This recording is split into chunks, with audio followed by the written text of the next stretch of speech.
Sejam muito bem-vindos ao Travel Fun. Eu sou a Paty e esse bonitinho aqui é o Duda. Hoje vamos mergulhar nas principais diferenças, semelhanças entre viver em um catamarã de 46 pés e um caminhão de expedição 4x4. Dois veículos projetados para a máxima liberdade, mas qual deles realmente oferece a melhor vida nômade? E foi lá em 2020 quando decidimos testar como seria viver viajando 100% do tempo. Naquele ano, compramos uma van nos Estados Unidos e passamos 12 meses inteiros morando nela. A Jubi, como chamamos nossa casa sobre rodas, nos levou por mais de 15 estados, cruzando os Estados Unidos de ponta a ponta e rodando cerca de 30 mil quilômetros. Foi uma experiência sem dúvida alguma transformadora.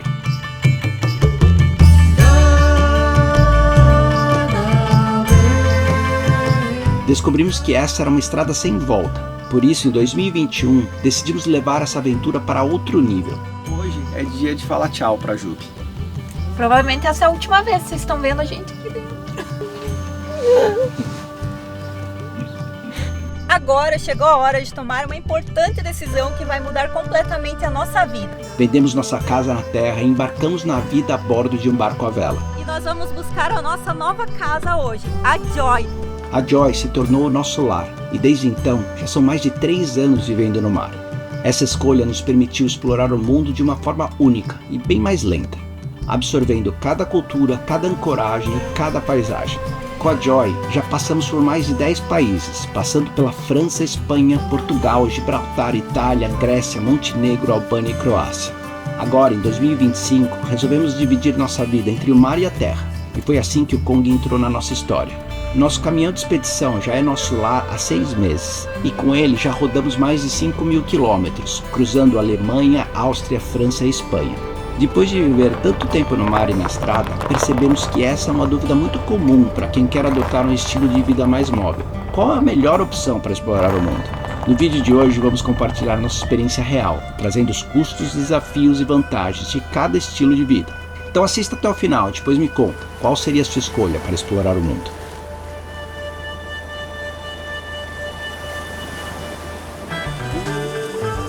Apresento a vocês a Joy, a nossa casa flutuante.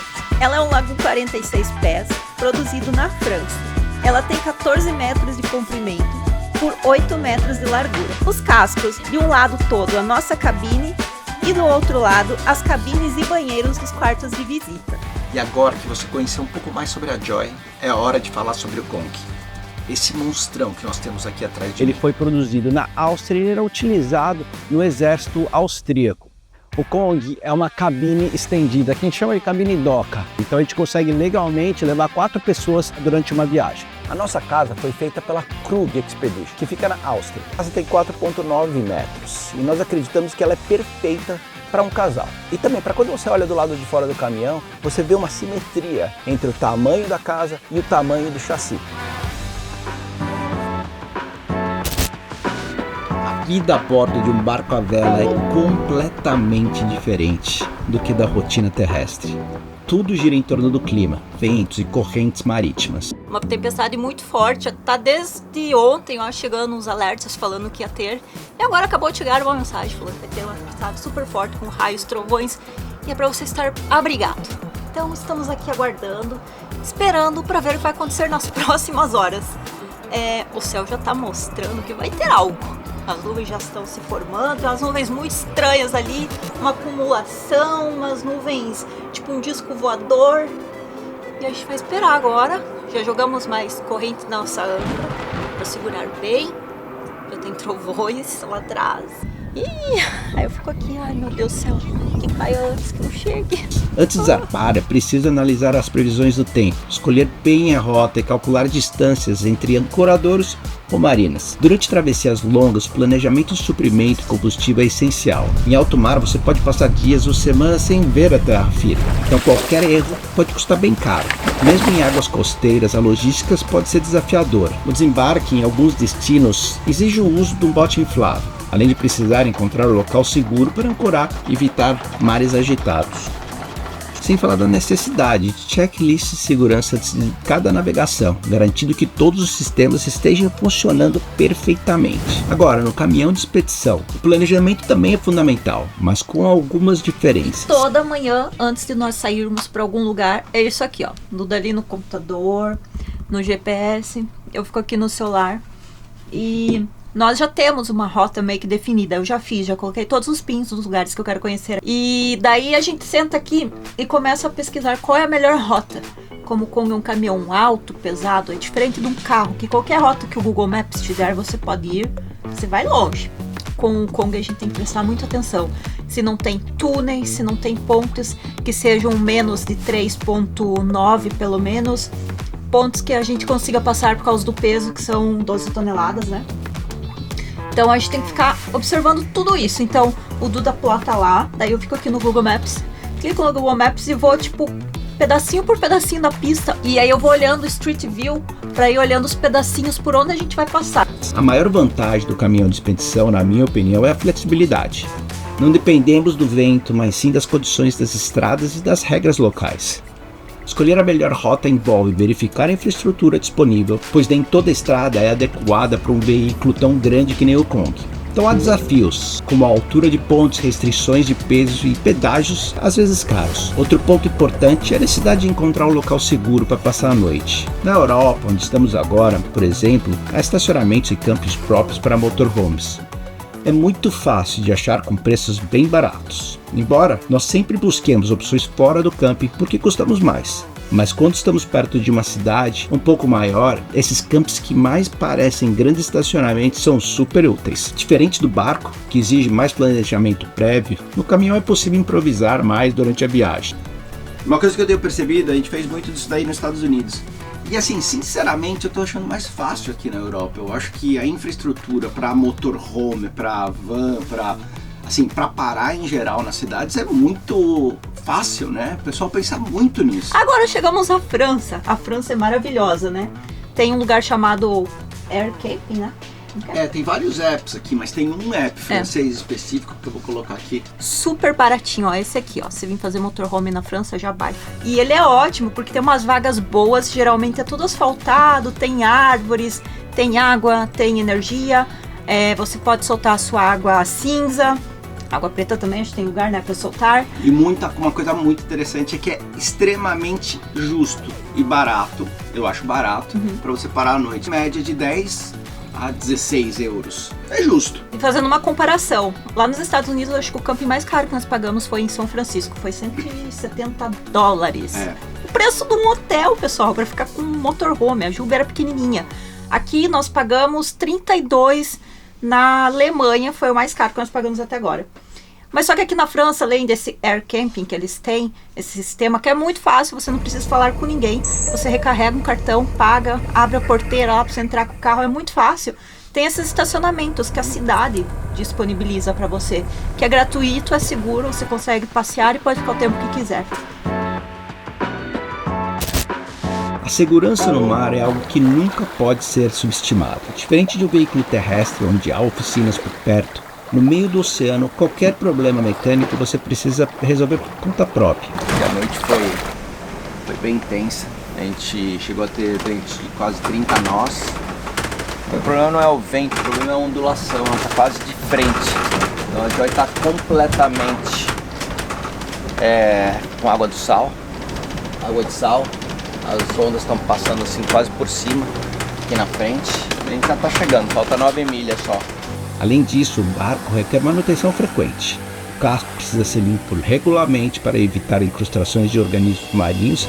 E é lógico, pintar com tinta veneno todos os anos é obrigatório. As velas, os cabos sofrem desgastes incríveis com o tempo e precisam de revisões constantes. O cabo de dinema que fica dentro, ele não estourou o cabo de dinema, tá vendo? Mas ele estourou essa cobertura que tem no cabo de dinema por causa de muita frição quando a gente segura ali no clutch. Então foi isso que aconteceu, então a gente tá trocando a driça por causa disso. Os motores são usados em momentos críticos ou quando precisamos chegar em algum lugar e acabou o vento, então devem estar sempre prontos para funcionar.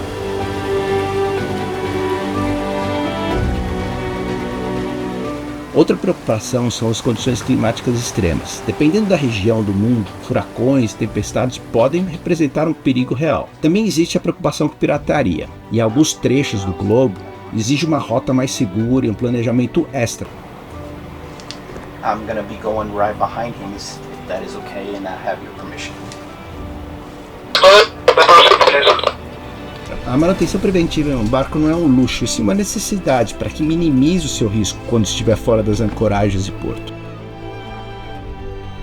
No caminhão de expedição, assim como no barco, você precisa de manutenção constante para evitar quebras em locais remotos. A parte mecânica do Kong é similar ao de um caminhão comum, mas com alguns desafios extras. Troca de óleo, filtros regulares, pois andamos em lugares com muito pó. Pneus especiais para diferentes tipos de terrenos, como por exemplo quando formos ao Polo Norte, são pneus diferentes dos pneus que usamos hoje e podemos ir para o Saara. E eles precisam ser inspecionados frequentemente. Pneus com dimensões maiores dificultam também a troca deles. Possibilidade de enfrentar estradas precárias, onde o problema mecânico pode deixar o seu veículo preso por vários dias. A segurança também envolve precauções ao cruzar fronteiras e evitar regiões instáveis. Diferente do barco, que pode ficar ancorado longe da costa, o caminhão está sempre exposto.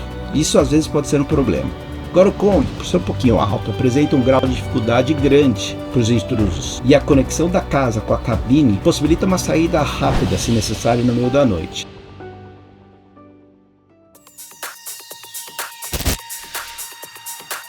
O custo inicial de um barco à vela pode ser muito mais alto que um do motorhome ou um caminhão de expedição, dependendo do modelo e dos equipamentos. Um barco igual a Joy hoje gira em torno de €1 milhão, com todos os seus opcionais já instalados. Maiores gastos recorrentes incluem taxa de marina, que pode variar muito de região para região, e a época do ano, dependendo do país e da infraestrutura também. Para invernar a Joy por 6 meses na Europa sai em torno de €8 mil. E durante o verão, que é a alta temporada por aqui, uma noite apenas de uma marina por volta de €200. Então agora, né? Vou mostrar para vocês aqui como que é um check-in quando você chega numa marina. Então a gente para o barco, amarra, o pessoal que chama marinheiros, eles vêm até você, te auxilia dando morto, que é aquele cabo ali na frente, você amarra ali na frente, amarra o barco atrás, você deixa tudo certinho e daí ele te fala aonde fica o escritório da marina. E assim que você chega, você tem aí 1 hora, 2 horas, você vai até o escritório da marina com todos os documentos do barco, para você fazer o check-in, pagar. Normalmente o capitão ele vai sozinho para também não ficar enchendo o escritório da marina, levando todos os documentos. A gente leva o registro do barco, a gente leva o nosso seguro, a gente leva os passaportes e nós fazemos o check-in. O seguro náutico também pode ser bem caro, dependendo da área de navegação que você se encontra. Ele fica em torno de 2 a 4% do valor da embarcação. Em resumo, para manter um barco, você precisa ter em mente que irá gastar todos os anos em torno de 5 a 8% do valor do barco. Num caminhão de expedição, os custos são mais previsíveis, mas também podem ser altos caso algo muito sério aconteça. Um caminhão de expedição igual ao Kong, hoje, custaria em torno de €600 mil para construir, pois não existe nenhuma venda e a pronta entrega. Os principais gastos incluem combustível, que pode ser uma despesa enorme dependendo de quanto andamos e do preço local do diesel no país que estivermos. O Kong faz 4 km por 1 litro. Temos 600 litros de combustível, que nos dá a possibilidade de rodar quase 2.500 km.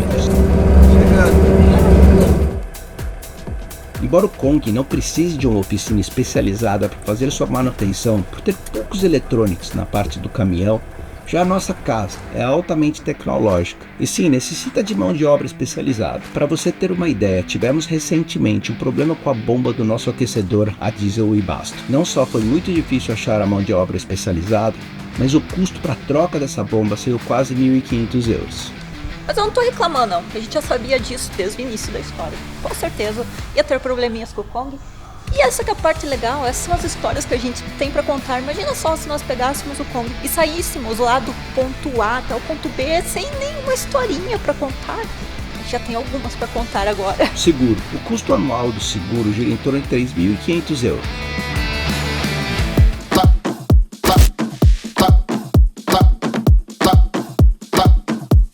No barco à vela, a liberdade absoluta, poder ancorar em praias paradisíacas, longe de tudo, e curtir o silêncio do oceano é algo que amamos. Os pôres do sol incríveis com reflexo do mar criando um espetáculo único e inacreditável. E a sensação de estar navegando apenas com o vento, sem depender do combustível ou estradas.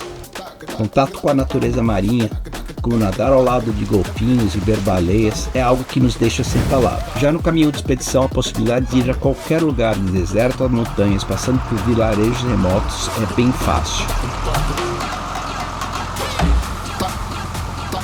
Hoje o dia se resumiu basicamente em achar um lugar pra gente dormir com o Kong, porque nós fomos em três lugares e não deu certo. O GPS estava enfiando a gente em umas cidadezinhas muito pequenas, aquelas bem medieval mesmo, sabe? E mandava a gente virar e entrar, que não passava o Kong, nem o ketchup direito ia passar. A gente teve sorte que o Duda ia bem devagarzinho, a gente dava uma olhadinha e continuava. E daí ele ficava recalculando a rota, até que nós chegamos aqui. A diversidade de paisagem, já que em poucos dias é possível estar na neve, depois no deserto e logo em seguida em uma grande cidade. Outra grande vantagem é a facilidade de explorar regiões culturais, visitando locais históricos e interagindo com diferentes povos. Na Alemanha era salsichão, na França baguete, na Espanha churros medieval. Tá bom? Um barco à vela, em climas tropicais, o calor pode ser insuportável dentro do barco, pois a ventilação depende do vento. Nossa, tô suando mais que tampa de marmita, pessoal, tá muito calor. Um pouquinho você fica no sol, já fica derretendo. O ar-condicionado só é viável com um gerador bem grande ou baterias de lítio. No inverno, navegar em águas frias requer equipamento térmico e sistemas de aquecimento, o que pode ser bem caro, mas a maioria das pessoas opta por deixar o barco na marina durante o inverno. No caminho de expedição, a temperatura pode mudar drasticamente dependendo da altitude e da latitude. O isolamento térmico precisa ser eficiente. Tá frio nesse lugar aqui, tipo -3 essa madrugada. Sorte que o Kong tem ar quentinho lá dentro, então foi super tranquilo. Mas a gente acordou hoje, de manhã tava bem frio. 7 horas da manhã, hoje, nós saímos da França e viemos em direção à Espanha. Mais ou menos 1h30 até aqui. Atrás de quem? Do Webasto. Ontem o Duda conseguiu conversar com o pessoal aqui que tem uma moto elétrica que faz manutenção em Webasto. E estava o mais próximo de nós, então nós resolvemos vir super cedinho hoje para tentar resolver esse pequeno problema de não ter água quente, não poder esquentar a casa, e os dias aqui estão frios ainda. Então hoje o dia vai ser aqui, tentando arrumar o nosso Webasto. Se eu tivesse que escolher apenas um, qual que seria? Depois de viver anos explorando o mundo, tanto pelo mar, a bordo do nosso catamaran Joy, quanto por terra com a Juby, e agora no nosso caminhão de expedição Kong, aprendemos que cada um desses estilos de vida tem suas vantagens e desafios únicos. Mas e se tivéssemos que escolher apenas um? Para mim esse estilo de vida é algo que me traz muita paz, muita liberdade, é uma forma de conhecer o mundo. Eu sinto que toda a minha vida eu tinha um desafio atrás do outro na minha vida profissional.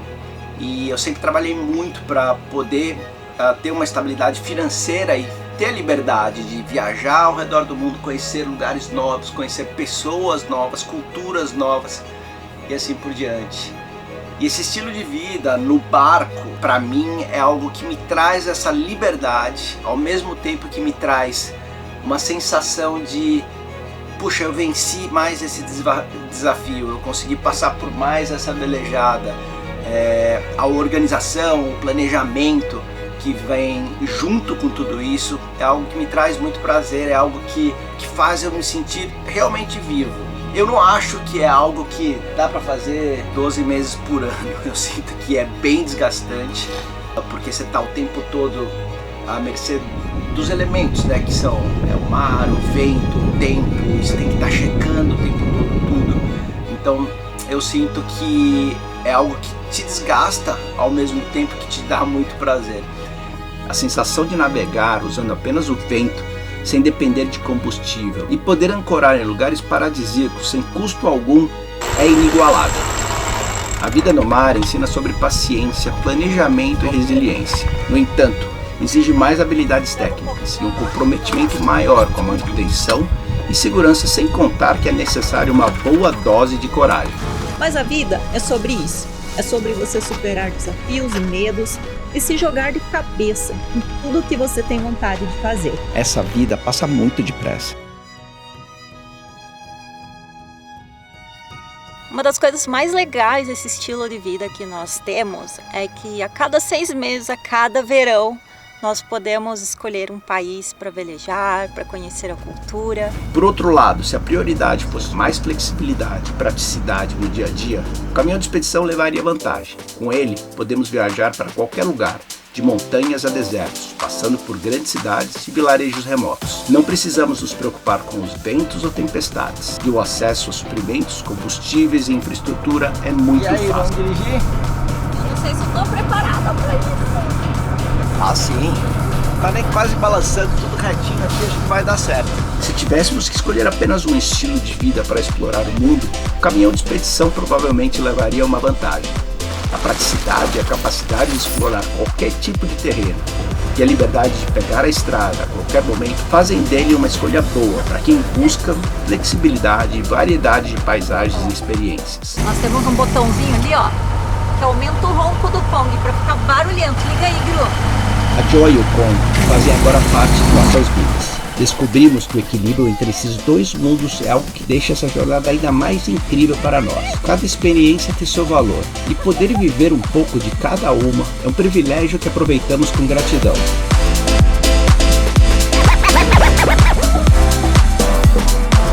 Todo dia é um bom dia para você começar novos desafios. Aí eu fico me perguntando, aonde eu quero chegar? Eu quero ir alto, então eu preciso sonhar alto. Mas eu preciso ser muito corajosa, não ter medo e ser muito resiliente. E foi assim que nós chegamos aqui.